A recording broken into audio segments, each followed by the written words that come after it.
Cuando Adolf Hitler asumió la Cancillería el 30 de enero de 1933 y se autoproclamó Führer del Tercer Reich, encomendó al Reichsführer de las SS, Heinrich Himmler, la formación de una unidad especial que funcionara como su escolta personal y fuerza de protección directa. La misión fue delegada al Gruppenführer Sepp Dietrich, quien eligió a 120 voluntarios del Stabswache Adolf Hitler. Estos hombres recibieron una instrucción militar específica antes de integrarse en la SS Stabswache como núcleo protector. Sepp Dietrich había sido miembro de una agrupación derechista radical llamada Stahlhelm. Luego de servir en las SA y trabajar en la sede de Múnich, abandonó las SA y se unió al Partido Nacional Socialista en 1923. Sin embargo, tras el fracaso del intento golpista en Baviera, conocido como el Putsch de Múnich, el partido fue ilegalizado. Durante los 3 años siguientes, Dietrich sobrevivió con empleos esporádicos en Múnich. En 1928, con el partido reorganizado y ganando fuerza nuevamente, se reincorporó y fue destinado a las SS, que comenzaban a ganar protagonismo. Se unió formalmente a las SS el 1 de agosto de 1928 y fue nombrado SS-Führer en la sede nacional del partido en Múnich. La Stabswache se instaló en el cuartel Alexander, situado en la calle Friedrichstraße de Berlín, cerca de la Cancillería del Reich. Desde mayo de 1933, ampliaron su contingente con 3 compañías adicionales, conformando así el Sonderkommando Zossen. Varias de estas unidades, entrenadas por antiguos oficiales del ejército de la República de Weimar y comisarios de la Gendarmería, fueron empleadas para desactivar amenazas terroristas y reprimir manifestaciones de carácter revolucionario impulsadas por la izquierda. Ante la creciente demanda de alistamiento, en junio de 1933 se crearon 3 compañías más, reunidas bajo el Sonderkommando Jüterbog. En septiembre, esta unidad fue absorbida por el Sonderkommando Zossen durante una gran celebración del Congreso del Partido Nacional Socialista de los Trabajadores Alemanes, culminando con la fundación del estandarte Germania. Esta nueva guardia fue presentada públicamente el 9 de noviembre de 1933 durante una ceremonia realizada frente al Feldherrnhalle de Múnich. Allí, sus integrantes realizaron un juramento de lealtad al Führer. Yo te juro, Adolf Hitler, Führer y canciller del Reich, fidelidad y valor. Prometo obediencia a ti y a los superiores que designes. Que Dios me ayude. A finales de ese año la unidad fue oficialmente renombrada como Leibstandarte SS Adolf Hitler. Su sede fue establecida en el cuartel de Lichterfelde, en Berlín, y estaba integrada por 986 soldados, en su mayoría alemanes y austríacos.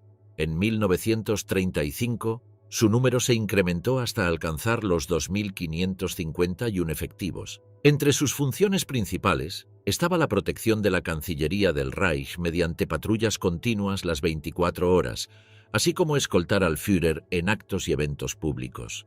También se les asignaron tareas secundarias, como custodiar el cuartel general de la Gestapo. Algunos miembros fueron elegidos como asistentes personales de Hitler, cumpliendo funciones como chóferes, camareros o sirvientes. Mientras la Leibstandarte se consolidaba en Berlín, surgieron otras unidades similares en diversas regiones alemanas, de forma independiente a la Allgemeine SS.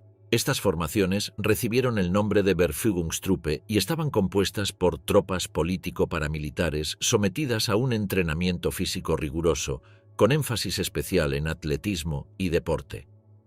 En junio de 1934, durante la Noche de los Cuchillos Largos, la Leibstandarte se encargó de ejecutar a varios enemigos internos del régimen, entre ellos Ernst Röhm, líder de las SA, quien había caído en desgracia por su actitud desafiante hacia Hitler. Sepp Dietrich y Theodor Eicke fueron los responsables directos de su eliminación. En reconocimiento a sus servicios, Hitler ascendió a Dietrich al rango de Obergruppenführer, y su unidad fue reconocida como la principal división de élite de las SS. Para 1935, la Leibstandarte SS Adolf Hitler ya contaba con alrededor de 2.660 miembros. El nivel de exigencia en su formación militar aumentó significativamente y el proceso de selección fue endurecido, diferenciándola claramente del ejército regular, la Wehrmacht. Himmler, por su parte, buscaba que las SS se independizaran completamente de la Wehrmacht, que veía con recelo el crecimiento de tropas de combate paralelas. Sin embargo, Sepp Dietrich logró el apoyo directo de Hitler para obtener cierta autonomía dentro de la misma SS, incluso desafiando la autoridad del propio Himmler. A diferencia del resto de las SS, la Leibstandarte recibía financiamiento directamente del Estado y no del partido, y se le proveyó con el mejor equipo, instructores y armamento disponibles. Esta situación generó tensiones con otras unidades de las SS, pero no logró que la Leibstandarte se desligara por completo de la organización. El principal obstáculo para la independencia total era el suministro logístico, ya que las SS aún dependían de la Wehrmacht en ese aspecto. Para evitar confrontaciones, Hitler decidió integrar estas unidades dentro de la administración del ejército como formaciones de apoyo, aunque al mismo tiempo buscaba que sus tropas de élite gozaran de plena autonomía en cuanto a formación e ideología. Gracias a la iniciativa de Paul Hauser se creó una academia militar en Bad Tölz, orientada al adoctrinamiento y la instrucción profesional de estas tropas. El cuartel de la Leibstandarte permaneció en Lichterfelde, cerca de Berlín. Pese a la resistencia de Dietrich, Hauser actuó como puente entre las SS y la Wehrmacht, ayudando a suavizar tensiones.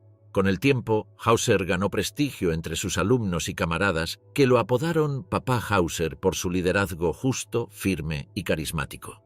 En cuanto a la selección de reclutas para la Leibstandarte, los requisitos impuestos por Himmler eran muy estrictos. Entre ellos, se exigía un certificado racial que confirmara su linaje ario, firmado personalmente por Himmler. La estatura mínima exigida era de 1,78 metros. Se requería que los aspirantes destacaran tanto en condiciones físicas como intelectuales y que su apariencia respondiera a los estándares raciales definidos por Walter Darré. En general, se consideraba que un soldado de la Leibstandarte SS superaba ampliamente a los de la Wehrmacht, tanto en aptitudes físicas como en capacidad militar.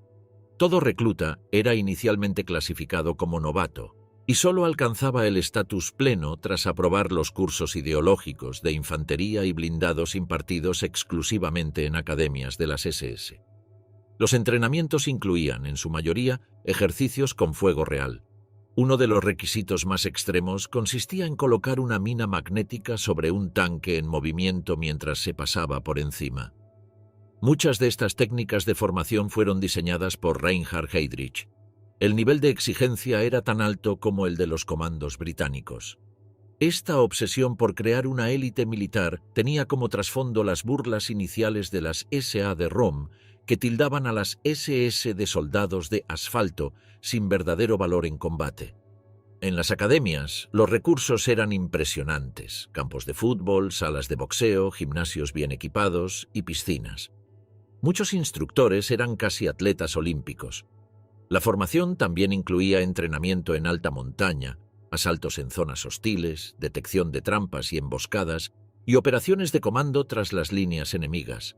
Hauser buscaba forjar soldados completos, atletas capaces de liderar ataques rápidos, tomar decisiones críticas en combate y ser líderes eficaces ante sus superiores.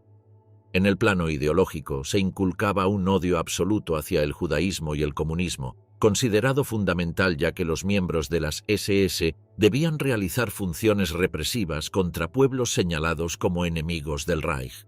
El recluta podía abandonar voluntariamente durante el entrenamiento, pero una vez pronunciado el juramento, el compromiso era irreversible hasta la muerte. De hecho, se aplicaba presión psicológica constante para forzar la renuncia de los más débiles. Esto aseguraba que quienes quedaban eran soldados mental y físicamente endurecidos. A medida que se acercaba el inicio del conflicto, Himmler solicitó la creación de nuevas unidades de combate a partir de los SS-Standarten, regidas por su propia estructura de mando y disciplina sin depender de la Wehrmacht. Estas fuerzas, que luego serían conocidas como Waffen-SS, respondían directamente ante Hitler y estaban bajo el control táctico de Himmler. Se les dotó de una intendencia propia y se les garantizó acceso a armamento y suministros de alta calidad, incluso superior al del ejército regular. El reclutamiento fue igualmente estricto, con énfasis en aptitudes físicas e intelectuales superiores y en la pureza racial aria. Inicialmente, estas unidades fueron equipadas con material militar de segunda mano, en su mayoría de origen checoslovaco o austríaco. Esta situación se mantuvo durante buena parte de la guerra, excepto en ciertas divisiones formadas exclusivamente por germánicos que recibieron lo mejor en armamento y equipamiento. Sin embargo, el mejor material también se destinó a algunas divisiones de élite de la Wehrmacht, como la Panzergrenadier Großdeutschland, la 130ª Panzerlehr-División y la Hermann Göring Division de la Luftwaffe. Las primeras 3 formaciones de combate de las SS fueron armadas adecuadamente y participaron en la invasión de Polonia. Su desempeño inicial fue considerado mediocre. Este bajo rendimiento se atribuyó a que Himmler había priorizado el adoctrinamiento político y la lealtad ideológica al nacionalsocialismo sobre el entrenamiento militar profesional, debido en parte a la escasez de instructores calificados. Muchos preferían permanecer en el ejército regular, considerado más técnico y menos ideologizado que las Waffen-SS. La experiencia adquirida en las campañas de Polonia, Francia y los Balcanes, junto con el peculiar sistema de instrucción, convirtieron rápidamente a las Waffen-SS en verdaderas fuerzas de élite. Pensadas las Waffen-SS como un ejército de raíz nórdica, según sus teóricos, el Reichsführer de las SS, Heinrich Himmler, puso en marcha su visión entre finales del año 1940 e inicios de 1941. Así nació el plan de las legiones nórdicas, compuestas por voluntarios extranjeros de raza escandinava o nórdica, originarios de los territorios ocupados como Noruega, Dinamarca, Holanda, Flandes en Bélgica, así como de países neutrales como Suiza y Suecia, o incluso la Finlandia cobeligerante. Entre las formaciones más conocidas estuvieron la Legión Noruega Norwegen, con noruegos, el cuerpo danés Freikorps Danmark, con daneses, la Legión Holandesa Niderlande, con holandeses, la Legión Flamenca Flandern, con flamencos belgas, y la tercera compañía SS de granaderos sueca, compuesta por suecos. Todas estas unidades terminaron siendo absorbidas por la División SS de Granaderos Nordland. Al mismo tiempo, surgieron unidades mixtas integradas por alemanes junto con escandinavos y nórdicos, como la Quinta División SS Panzerviking, al mando del general Felix Steiner, o la Sexta División SS de Montaña Nord, que incluía entre sus filas a esquiadores procedentes de Finlandia. No obstante, siguió la formación de cuerpos íntegramente alemanes, como la ampliación de la división SS Verfügungstruppen en la segunda división SS Panzer das Reich, dirigida por el general Paul Hauser.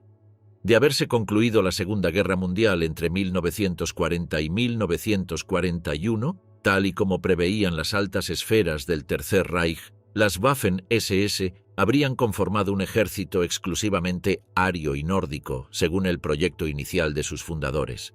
Sin embargo, factores como la prolongación de la guerra, su expansión fuera del norte de Europa hacia múltiples frentes, y especialmente la necesidad de mantener alianzas con países muy distintos racialmente de Alemania, derribaron la propaganda nacionalsocialista de defender la pureza de sangre alemana. De hecho, estos inesperados cambios en el tablero geopolítico obligaron al Tercer Reich a reformular sus dogmas dentro de un mundo que avanzaba hacia la globalización, y por ello las Waffen-SS debieron suavizar su doctrina nacionalsocialista hacia el exterior e incorporar una visión más pragmática basada en el fascismo. Esto provocó que las Waffen-SS pasaran de ser un cuerpo armado compuesto por legiones nórdicas a convertirse en un ejército de legiones extranjeras sin importar etnia, religión, raza o nacionalidad. En el frente oriental, durante la invasión de la URSS el 22 de junio de 1941 mediante la Operación Barbarroja, las Waffen-SS intervinieron por primera vez de forma masiva, con una gran cantidad de tropas. Según la zona del frente asignada, el despliegue fue el siguiente. Al grupo de ejércitos norte se le asignó la tercera división Totenkopf y la cuarta división Polizei. Al grupo de ejércitos centro, la segunda división Das Reich. Al grupo de ejércitos sur, las divisiones Panzer, Leibstandarte y Wiking. y al grupo de ejércitos finlandés, la Sexta División de Montaña Nord. En lo operativo, el desempeño de las Waffen-SS durante la campaña contra la URSS fue altamente favorable en todos los frentes. La segunda división Panzer das Reich contribuyó en la destrucción del cerco de Minsk y en la toma de la capital bielorrusa. La tercera división Panzer Totenkopf fue clave en la ocupación de Lituania, Letonia y Estonia, mientras que la cuarta división Polisei participó en el sitio de Leningrado. Aún así, el mayor triunfo se produjo en Ucrania, donde la primera y quinta divisiones SS, Panzerleibstandarte y Wiking capturaron a 500.000 de soldados soviéticos en el cerco de Kiev, lo que fue considerado hasta ese momento como la mayor victoria militar de la historia. Tras la globalización del conflicto provocada por el ataque japonés a Pearl Harbor a finales de 1941, las Waffen-SS incrementaron sus efectivos hasta alcanzar los 200.000 soldados, anticipando una guerra prolongada y de enorme consumo de recursos. Fue entonces cuando surgieron nuevas unidades alemanas y Volksdeutsche de los Cárpatos, como la octava división SS de caballería Florian Geyer, que luchó en la batalla de Debrecen, o la novena división SS Panzer Hohenstaufen, que se desempeñó como fuerza de guarnición en la costa atlántica francesa. En más de una ocasión, las Waffen-SS fueron objeto de críticas por parte del ejército regular, que las acusaba de desprecio por las bajas sufridas en combate. Sin embargo, las divisiones Waffen-SS demostraron ser formaciones altamente disciplinadas y efectivas, especialmente durante la Operación Barbarroja, donde mostraron una gran capacidad militar. Su riguroso entrenamiento, junto a un excelente abastecimiento de armamento y municiones, convirtió a las Waffen-SS en unidades de gran prestigio y con una obediencia absoluta y fanática a Hitler. Esta combinación de atributos convirtió a las Waffen-SS en las tropas predilectas del Führer. Su valía quedó demostrada en la tercera batalla de Kharkov, donde el segundo SS Panzerkorps al mando del brigadeführer Paul Hauser recuperó la ciudad y detuvo la ofensiva soviética, salvando al grupo de ejércitos del general Erich von Manstein. La derrota del Eje en Stalingrado, ocurrida en febrero de 1943 y que alteró el curso de la guerra en favor de los aliados, llevó a reagrupar a las divisiones Leibstandarte, Das Reich, Totenkopf y Wiking en el SS Panzerkorps, al que se le dotó de modernos tanques Panzer y Tiger. Esta unión permitió a las Waffen-SS recuperar la ciudad de Kharkov, infligiendo un importante revés al Ejército Rojo y participar en la posterior Operación Ciudadela, culminando en la batalla de Kursk, donde el cuerpo SS Panzer logró destruir en un solo día más de 300 tanques soviéticos en la batalla de Prokhorovka. En ese cuerpo Panzer de las SS se encontraban prácticamente los mejores soldados y comandantes de todo el ejército alemán. En la punta de lanza estaba la Leibstandarte, liderada por el Sturmbannführer Teddy Wish. Uno de los mejores soldados que tuvo esta división fue Werner Wolf, galardonado con la Cruz de Caballero el 7 de agosto de 1943 mientras servía como ayudante de Joachim Peiper en el segundo batallón Panzergrenadier de las SS. Peiper recomendó a Wolf por sus acciones al tomar el mando del primer batallón, tras las heridas que sufrió su comandante durante la batalla de Kursk a principios de julio. Wolf detuvo el avance de un tanque ruso, lo destruyó y se negó a rendirse frente al ataque enemigo. En noviembre de 1943, Wolf recibió un disparo en el muslo y los médicos decidieron amputarle la pierna. Sin embargo, cuando llegó la orden médica para operar, Wolf mostró su pistola y advirtió al médico que no estaba dispuesto a perderla, llegando incluso a disparar al suelo como advertencia. Finalmente logró recuperarse por completo. Joachim Peiper, en ese momento, ostentaba el rango de Obersturmbannführer. El 12 de marzo de 1943 fue un día clave para él, en pleno apogeo de la tercera batalla de Kharkov. Su desempeño le valdría más tarde la Cruz de Caballero de la Cruz de Hierro. Otro de los soldados destacados de la Leibstandarte en Kursk fue el As-Panzer Michael Wittmann. Formaba parte del ala sur que partió de Bykovo y arremetió contra Strelkovo. Su primera víctima fue un cañón anticarro, al que volatilizó. Luego, un tanque lanzallamas OT-34 que envolvió en una bola de fuego, y finalmente una segunda pieza que aplastó con las cadenas de su tanque antes de asomarse por la escotilla y eliminar a varios infantes con su metralleta MP-40. Solo en la primera jornada de Kursk eliminó 8 carros y 7 cañones. Durante la segunda, el 6 de julio, neutralizó una batería artillera al salir de un bosque cerca de Lutsk y destruyó un blindado KV-1.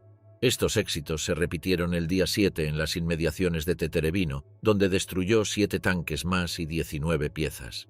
Sin embargo, su mayor prueba fue sin duda en la batalla de Prokhorovka, donde un cuerpo acorazado del Ejército Rojo cargó contra su unidad. Los soviéticos intentaban acortar distancias para atravesar la coraza del Tiger, pero Wittmann respondió destruyendo un T-34 tras otro en una auténtica cacería. Al finalizar la batalla de Kursk a mediados de julio, el palmarés del intrépido carrista bávaro era de 30 tanques destruidos y 36 piezas de artillería. En la segunda división, Panzer das Reich, destacaba el Sturmbannführer Christian Teixen, uno de los comandantes de combate más respetados de la división. Legendario por su valentía, la Das Reich tenía una reputación temible, participando en casi todos los enfrentamientos principales de la Segunda Guerra Mundial y operando bajo algunos de los comandantes más enérgicos de las Waffen-SS. Durante la campaña de Yarkov a principios de 1943, sus tanques eliminaron 292 vehículos soviéticos, perdiendo solo 77 tanques y cañones de asalto. El tanque de mando de Tixen era un Panzer II. Comandaba sus unidades desde la línea del frente, aplicando tácticas poderosas con rapidez. Recibió la Cruz de Caballero el 31 de marzo de 1943 por su liderazgo en los intensos combates de Yarkov, y en noviembre se convirtió en comandante del segundo regimiento de la Das Reich, formado principalmente por voluntarios flamencos. Durante esta época también destacó el brutal Obersturmbannführer von Reitzenstein. El 8 de julio de 1943, comandaba un grupo blindado cuya misión era separarse del grueso de la división y atacar hacia el río Psel junto al grupo blindado de la Leibstandarte. A pesar de no reunir todas las fuerzas necesarias por los intensos combates defensivos, decidió avanzar con lo disponible. Su audacia llevó a un éxito total. Destruyeron 53 tanques enemigos y tomaron 10 kilómetros de terreno. Sin embargo, una posible operación conjunta con la Leibstandarte fue anulada al ser llamada esta última de regreso para reforzar el frente principal. El desembarco aliado en Sicilia obligó a la intervención de las Waffen-SS en Italia. La Leibstandarte fue enviada a desarmar a las unidades italianas tras su cambio de bando, mientras que la recién creada 16ª División SS Reichsführer cubría la retirada alemana de Cerdeña, Córcega y el sur de la península. En la Unión Soviética, el cuerpo Panzer de las SS y la nueva 12ª División SS Panzer Hitlerjugend, integrada por adolescentes de las juventudes hitlerianas, continuaron luchando. Lo hicieron primero en la cabeza de puente del río Kubán, luego en la cuenca del Donetsk y finalmente en el río de Dnieper, causando numerosas bajas al Ejército Rojo, como ocurrió en Zitomir. A inicios de 1944, en plena crisis para el eje, las Waffen-SS dieron su máximo rendimiento. Un ejemplo fue la batalla del cerco de Kamenets-Podolsky, Cherkasy, donde las divisiones Das Reich y Wiking fueron rescatadas gracias a la intervención de la división SS Valonia, al mando del general belga Léon Degrelle, quien recibió la Cruz de Hierro tras sobrevivir a más de 50 combates cuerpo a cuerpo. En la batalla de Narva, librada en los países bálticos, las divisiones SS Nordland, las divisiones de granaderos letones y estonios resistieron heroicamente, causando más de 500.000 bajas al Ejército Rojo, lo que salvó al grupo de ejércitos norte del colapso y facilitó su repliegue hacia Curlandia. En el Ártico, la 6ª División SS de Montaña Nord y el batallón noruego de esquiadores tuvieron dificultades para mantener el frente en Finlandia. Mientras tanto, en Italia, la 16ª División SS Reichsführer y la División Italiana de Granaderos SS rechazaron el ataque aliado en la batalla de Anzio. Tras la escasez de hombres provocada por la derrota en Stalingrado, el general Gottlob Berger, responsable del reclutamiento extranjero en las Waffen-SS, propuso como medida de urgencia incorporar a jóvenes nacidos en 1926, de apenas 16 y 17 años. Hitler aprobó la medida el 10 de febrero de 1943, llamando a filas a 30.000 menores. A principios de junio de 1944, por una coincidencia, la 12ª División SS Panzer Hitlerjugend fue trasladada a la ciudad de Caen en lugar del Frente Oriental. Pronto cruzó a Francia, desplegando 20.540 efectivos, 229 tanques, 658 vehículos blindados y 2.000 vehículos entre Bernay, Chambray y Trun. Esto facilitó su despliegue tras el desembarco de Normandía. El 6 de junio, a las 14:30, fue movilizada hacia Caen, próxima a las playas de Juno y Sword, donde habían desembarcado británicos y canadienses. El trayecto fue difícil por los bombardeos aliados, aunque el 12º Batallón Antiaéreo logró derribar algunos aviones. Los atascos también ralentizaron el avance. No fue hasta la noche que las vanguardias de la Hitlerjugend alcanzaron Normandía. Al día siguiente se desplegaron entre Caen y Crot con unos 50 Panzer IV y Panzer V, estableciendo el cuartel general en la torre de la abadía de Ardennes. Inesperadamente, estas fuerzas cayeron por sorpresa sobre el 20º Regimiento Blindado Canadiense, al que expulsaron de sus posiciones en la zona tras reconquistar los soldados alemanes Aunay, Frankville y Putot-en-Bessin. Posteriormente quedaron detenidos cerca de Buron por cañones antitanque enemigos. Durante dicho asalto, los canadienses perdieron 28 tanques, mientras que los alemanes solo 5 Panzer IV, lo que supuso una de las mayores gestas de la 12ª División SS Panzer Hitlerjugend durante la batalla de Caen. La hazaña más destacada fue la protagonizada por el voluntario Émile Dur, de 24 años, el día 26 de junio de 1944 en la localidad de Saint-Manvieu.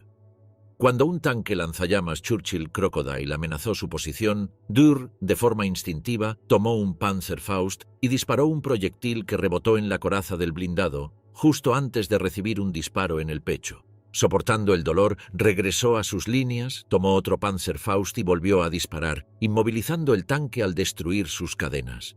Aunque una ráfaga de ametralladora lo hirió por segunda vez, casi desangrándose, logró hacerse con una mina magnética, la colocó sobre el blindado y se retiró. Sin embargo, la carga se desprendió y cayó al suelo. Lejos de rendirse, regresó por tercera vez al tanque, volvió a colocar la mina y se retiró, siendo herido en las piernas por tercera ocasión.